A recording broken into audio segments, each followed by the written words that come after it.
Viewers, कैसे हैं आप? उम्मीद है आप अच्छे होंगे। जिन लोगों ने सतगुणियों के परम आद्य श्री हरि को हृदय में धारण कर लिया है, उन महात्मा साधुओं के लिए भला कौन सा काम दुष्कर है और ऐसा कौन सा त्याग है जिसे वह नहीं कर सकते। अर्थात वह सब कुछ करने में असमर्थ है और सब कुछ त्याग में भी समर्थ है। अमरीश जी सप्तद्वीपवती संपूर्ण पृथ्वी के स्वामी थे और उनके संपत्ति कभी समाप्त होने वाली नहीं थी। इनके ऐश्वर्य की संसार में कोई तुलना ना थी। कोई दरिद्र मनुष्य भोगों के भाव में वैराग्य भाव बन जाए ये तो सरल है, किंतु धन दौलत होने पर विलास भोग की पूरी सामग्री प्राप्त होने वैराग्य होना, विषयों से दूर रहना महापुरुषों की विशंका है और ये भगवान की कृपा से ही होता है। थोड़ी संपत्ति और साधारण अधिकार भी मनुष्य को मर्दान्त बना देता है, किंतु जो भगवान भाग्यवान अशरण शरण दीन बंधु भगवान के चरणों का आश्रय ले लेते हैं, जो उन मायापति श्री हरि को रूप माधुरी का सुस्वाद पा लेते हैं, माया की मादकता उन्हें रुखी लगती है। मोहन की मोहनी जिनके प्राण मोहित कर लेती है, माया का उच्चापन उन्हें लुभाने में समर्थ हो जाता है। वे जल में कमल की भांति संपत्ति एवं ईश्वर के मध्य भी निरपति रहते हैं।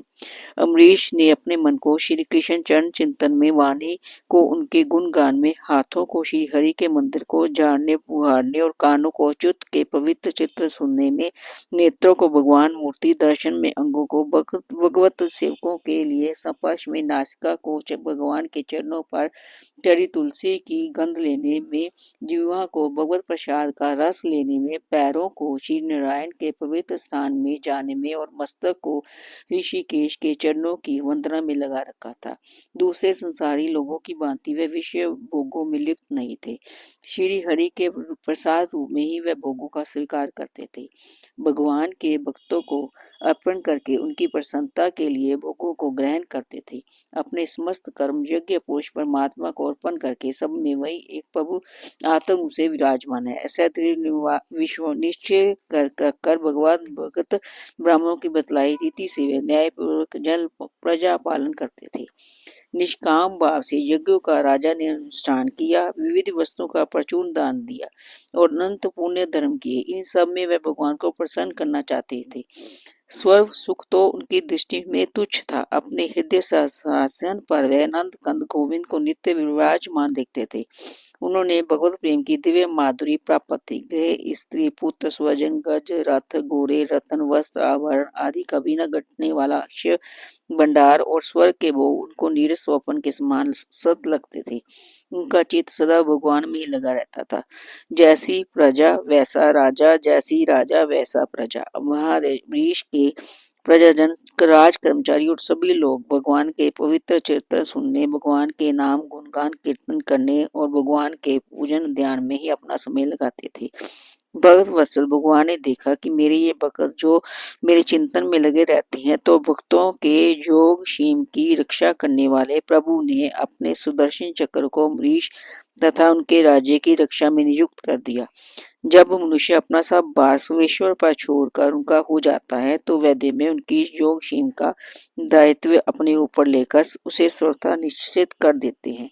चक्र अमरीश के द्वार पर रहकर राज्य की रक्षा करने लगा और राजा अम्बरीश एक बार अपनी पत्नी के साथ श्री कृष्ण को प्रसन्न करने के लिए वर्ष की सभी एकादशियों का व्रत नियम किया। पूरा वर्ष होने पर पारण के दिन उन्होंने धूमधाम से भगवान की पूजा की, भगवान को गोदान किया। ये सब करके जब वे पारण करने जा रहे थे, तभी महर्षि दुर्वासा शिष्य सहित पधारे। राजा ने उनका सत्कार किया, उनसे भोजन करने की प्रार्थना की। दुर्वासा जी ने राजा की प्रार्थना स्वीकार कर ली और स्नान करने जमुना तट पर चले गए। द्वादशी केवल एक घड़ी शेष थी। द्वादशी में पारण न करने से व्रत भंग होता है। उधर दुर्वासा जी आए कब ये पता नहीं था। अतिथि पहले भोजन करना अनुचित था। ब्राह्मणों ने व्यवस्था लेकर राजा ने भगवान को चरणों को लेकर पारण कर लिया और भोजन के ऋषि की परीक्षा करने लगे। दुर्वासा जी ने स्नान करके लौटते ही तपोबल से राजा के पारण करने की बात जान ली। वे अत्यंत क्रोधित हुए और मेरे भोजन के पहले इसने क्यों पारण किया। उन्होंने मस्तक से एक जटा उखाड़ ली और उस जोर से पृथ्वी पर पटक दिया। इससे कलंगनी के समान कृत्या नाम की भयानक राक्षसी निकली। वह राक्षसी तलवार को लेकर राजा को मारने दौड़ी। राजा यहाँ के तहाँ स्थिर खड़े रहे, उन्हें तनिक भी भय नहीं लगा। स्वस्थ सब रूपों में भगवान ही है। ये देखने वाला भगवान का भक्त भला कहीं अपने ही दया में स्वामी से डर सकता है। अमरीश को तो कृत्या भी भगवान ही दिखती थी, परंतु भगवान का सुदर्शन चक्र तो भगवान की आज्ञा से पहले ही राजा की रक्षा में नियुक्त था। उसने पलक मारते ही कृत्या को भस्म कर दिया और दुर्वासा की खबर लेने उनकी ओर दौड़ा। अपनी कृत्या को इस प्रकार नष्ट होते और ज्वाला में कराल चक्र को अपनी ओर आते देख दुर्वासा प्राण लेकर भागी। वे 10 दिशाओं में, पर्वतों की गुफाओं में, समुद्र में जहां तहां छिपने को गए, चक्कर वही उनका पीछा करता गया। आकाश पताल में सब कहीं वह गए। इंद्रादि लोकपाल तो उन्हें क्या शरण देते। सवे ब्रह्मा जी और शंकर जी ने भी आश्रय नहीं दिया। दया करके शिव जी ने उनको भगवान के पास जाने को कहा।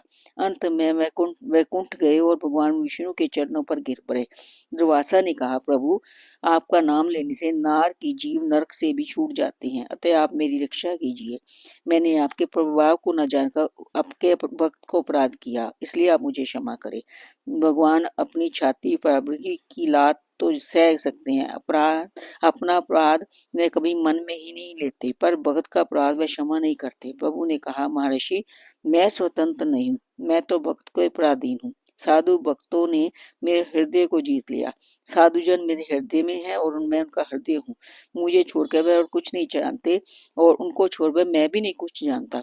साधु भक्तों को छोड़कर मैं अपने शरीर को भी नहीं चाहता और ना उन लक्ष्मी जी को उनके एकाग्र मात्र गति में हूँ, उन्हें भी नहीं चाहता। जो भक्त स्त्री पुरुष घर परिवार धन प्राण इहलोक परलोक सबको त्याग कर मेरे शरण में है, भला मैं उसके कैसे छोड़ सकता हूँ। जैसी प्रतिव्रता स्त्री पति को अपनी सेवा में वश कर लेती है, वैसे ही समदर्शी भक्तजन मुझे चित्त लगाकर मुझे भी अपने वश में कर लेते हैं।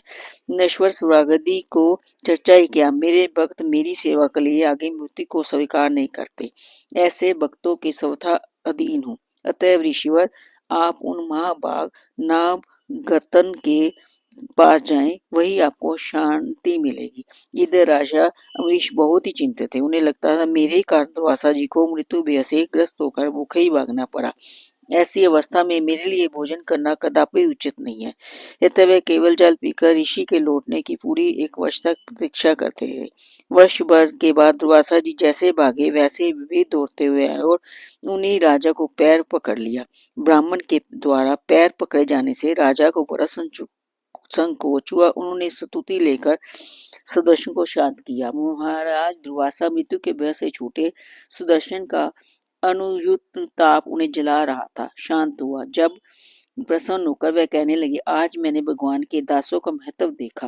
राजन, मैंने तुम्हारा अपराध किया था, पर तुम मेरा कल्याण ही चाहते हो। जिन प्रभु का नाम लेने से ही जीव समस्त पापों से छूट जाता है, उन तीर्थपाल श्री हरि के भक्तों के लिए कुछ भी कार्य शेष नहीं रह जाता।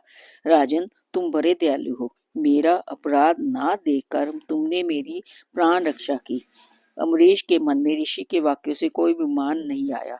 उन्होंने इसको भगवान की कृपा समझा। महर्षि के चरणों में प्रणाम करके बड़े आदर से राजा ने उन्हें भोजन कराया। उनके भोजन करने चले जाने पर 1 वर्ष पश्चात उन्होंने वह पवित्र अन्न प्रसाद रूप से लिया। बहुत काल तक परमात्मा में मन लगाकर प्रजा पालन करने पश्चात अमरीश जी ने अपने पुत्र को राज्य सौंप दिया और भगवान वासुदेव मन लगाकर वन में चले गए। वहां भजन तथा तप करते हुए उन्हें भगवान को प्राप्त किया। भगवान को प्राप्त करने के सरल मार्ग है भक्ति। अपनी इच्छा से भक्ति करना और भगवान को प्राप्त करना। सब कुछ छोड़कर, माया को छोड़कर जब हम भगवान में लगन लगा लेते हैं तो भगवान सदा हमारी रक्षा के लिए तत्पर रहते हैं। जैसे भक्त अपने भगवान को नहीं छोड़ता, वैसे भगवान भी अपने भक्त को कभी भी नहीं छोड़ते। वे अपने भक्त को कभी भी दुख में नहीं देख सकते, हमेशा दुख में उसके साथ रहते हैं और सुख में उसके पीछे रहते हैं। इसलिए भगवान के पास साथ हमें हमेशा भक्ति के पूर्व का रिश्ता रखना चाहिए। भगवान को हमेशा स्मरण करते रहना चाहिए, तभी हमारी मुक्ति सरल है। धन्यवाद। आपको ये प्रसंग कैसा लगा मुझे जरूर बताइए। अगर कोई भी त्रुटि रह गई हो तो मुझे क्षमा करना।